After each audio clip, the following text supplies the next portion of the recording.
ভীম একাদশী উপলক্ষে ভারত বাংলাদেশ সীমান্তে সোনাই নদী যেন দুই বাংলার মানুষের মিলন ক্ষেত্র।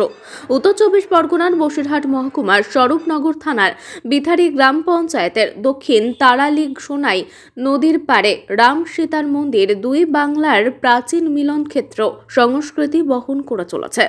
ভীম একাদশী উপলক্ষে পুজোকে ঘিরে বহু দর্শনার্থীদের উপস্থিতি লক্ষ্য করা যায়।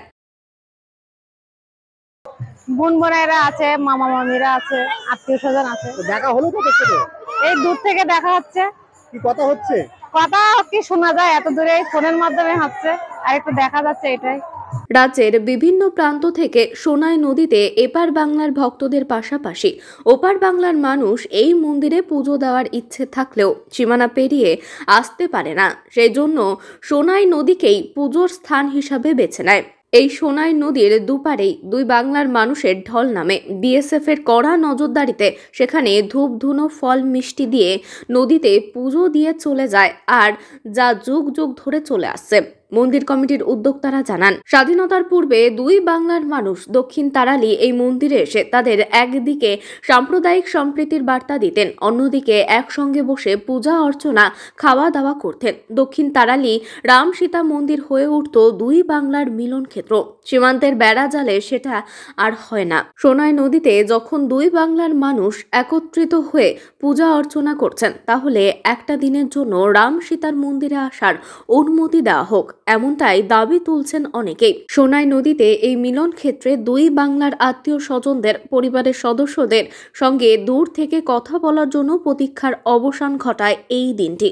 সোনাই নদীতে প্রার্থনা পুজোর মধ্যে দিয়ে দুই বাংলার মানুষের শান্তি কামনায় সোনাই নদীর দুই পাড়ে একত্রিত হয় বহু ভক্ত, আর সেটা উপভোগ করে প্রায় 100 বছর ধরে। এই পরম্পরা বজায় রেখে চলেছে দক্ষিণ তারালির রাম সীতা মন্দিরের উদ্যোক্তারা। বসিরহাট থেকে প্রতিনিধি আজিজুল শেখের রিপোর্ট, ইএস নিউজ বাংলা।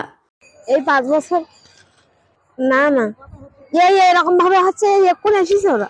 বাংলাদেশের কাছাকাছি সাতক্ষীরা আর কলরা দুটো থানা আছে বা আরো দূরে আছে। যারা আসেন বর্ডারে এপারে আসে তাদের নিষেধ, তারা ওপারে দাঁড়িয়ে নদীর ওপারে দাঁড়িয়ে মন্দিরের উদ্দেশ্যে প্রণাম করে অর্ঘ্য নিবেদন করে তারা যা নিয়ে আসেন তাদের সামগ্রী অর্ঘ্য নিবেদন করে নদীর জলে দিয়ে তারা ফিরে চলে যায়। কৃষ্ণপ্রসাদ চট্টোপাধ্যায়।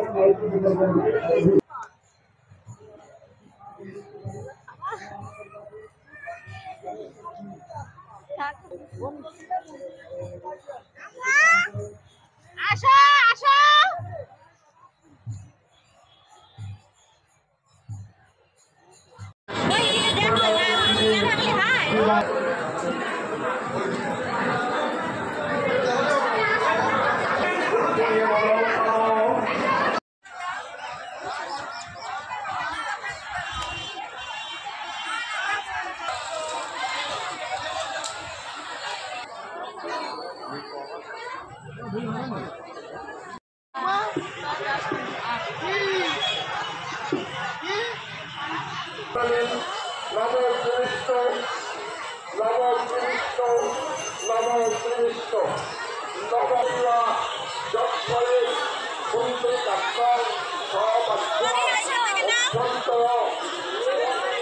নব